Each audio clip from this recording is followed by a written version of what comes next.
What's going on, y'all? Today was a tough day today at work, man.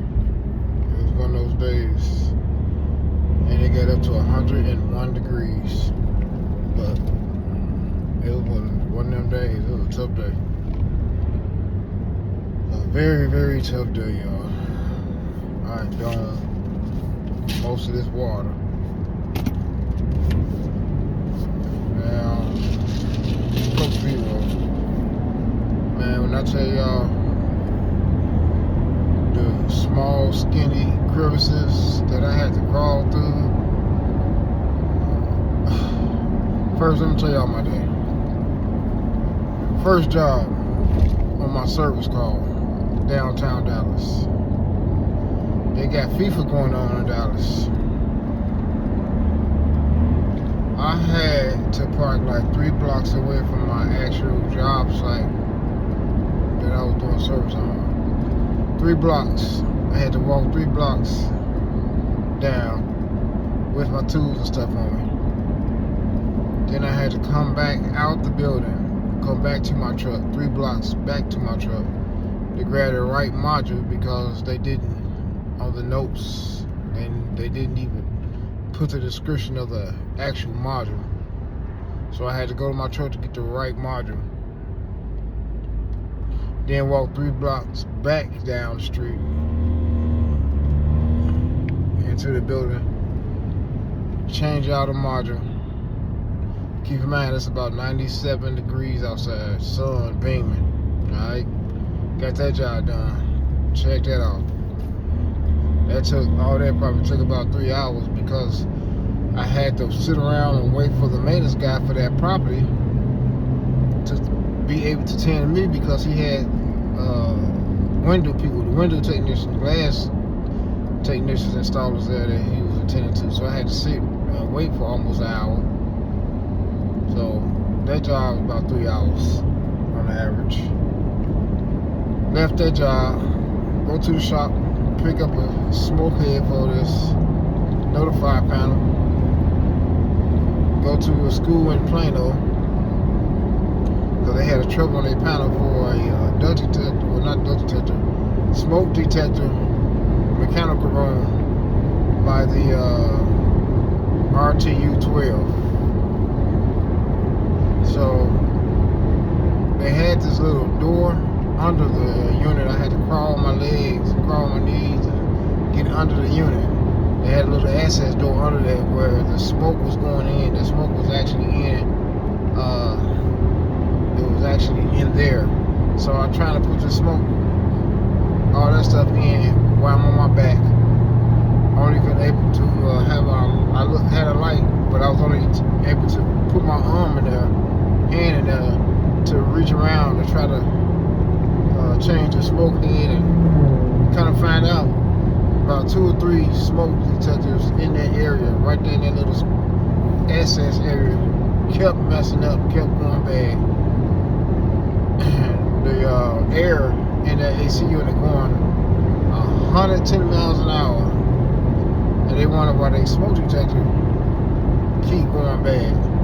Well, when you got your smoke detector inside a unit and you got air blowing like crazy in there, all kind of stuff blowing in that smoke detector, I'm surprised no alarms wasn't going off. So I ended up just couldn't even really put the smoke head on there. I couldn't even twist it because when I tried to twist it and take it off, the wires came off of it because whoever installed it didn't install it good. So I said, you know what, I'm just gonna take it out and just mount on the outside of it. So that's what I did. That took about 3 hours. The maintenance guy that was walking with me, he left early because he had to go somewhere else. So I was there by myself trying to maneuver around all that AC stuff. Not good. Third job, St. Louisville area. Had went there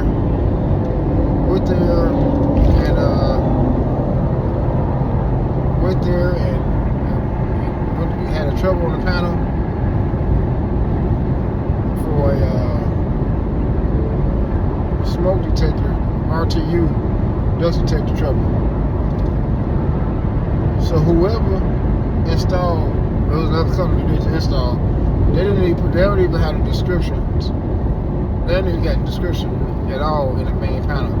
The Southwest Dispatch, the dispatch company, they got the description. So I had to call them and ask them what the number was. That pretty much that panel got to be programmed with all the description on it. They don't got no description on the panels. I don't know who be doing some of these installs, man. It's ridiculous.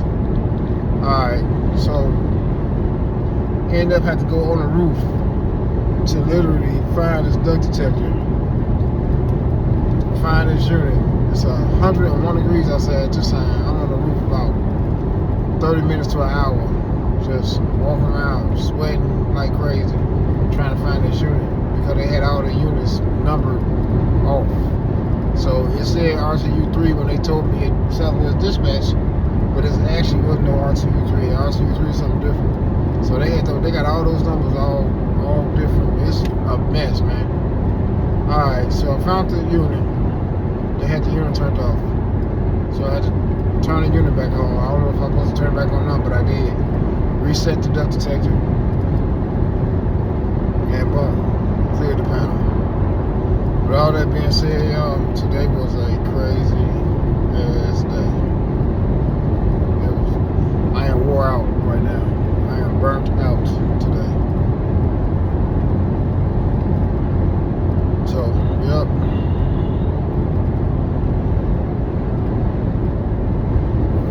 Now I gotta go home. Things going on with my wife, my mother-in-law. She not doing good. I gotta go home and attend to that. Today was just the devil was being busy today. Pretty much was being busy. Man, I was so tired and fed up today. I was pleading to God to help for his help. I'm like, please get me through this day. Please help me. So he helped me. He helped me, man. This is a 10.5-hour day of chaos.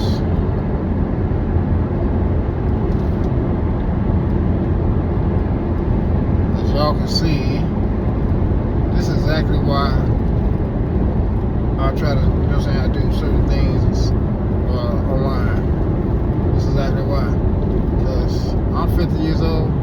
By the time I'm even 55 or to 60, I'm gonna be done with this. I'm gonna be done with this for real. I'm gonna be done with it. And I just turned 50 in December, so I got a little ways to go. God's willing. You know what I mean? I don't know why people see you in a room. I got a question. Why do people purposely ride on your tail and drive crazy around you, knowing that they see you in a work truck? My work truck is a whole billboard, phone number, company name, everything. Do people purposely drive crazy around us, around work trucks, man, on purpose?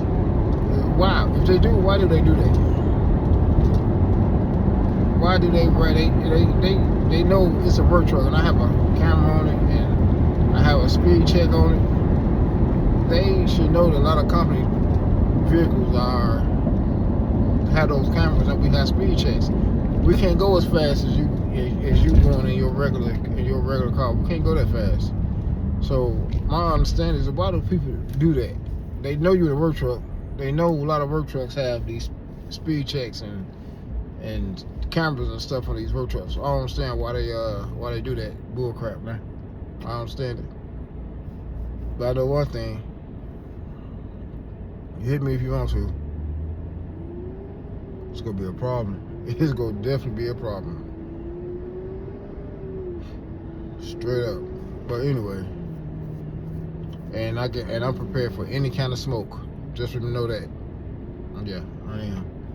But anyway, I can't let these people, man, distract me, man. I'm gonna drive like I got some sense, man. I'm in my work truck.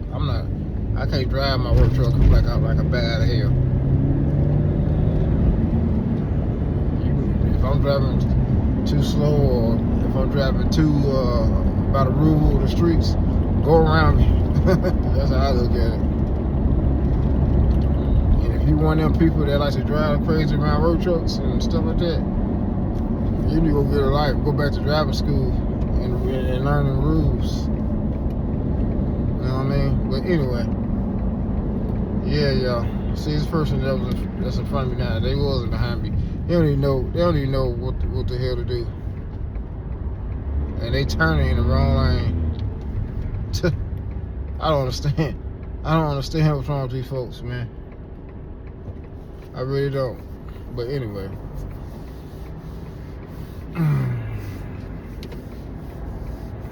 Anyway, I hope y'all day been good. I hope y'all have a better day than I have. But that being said, I'm gonna go ahead and end this video.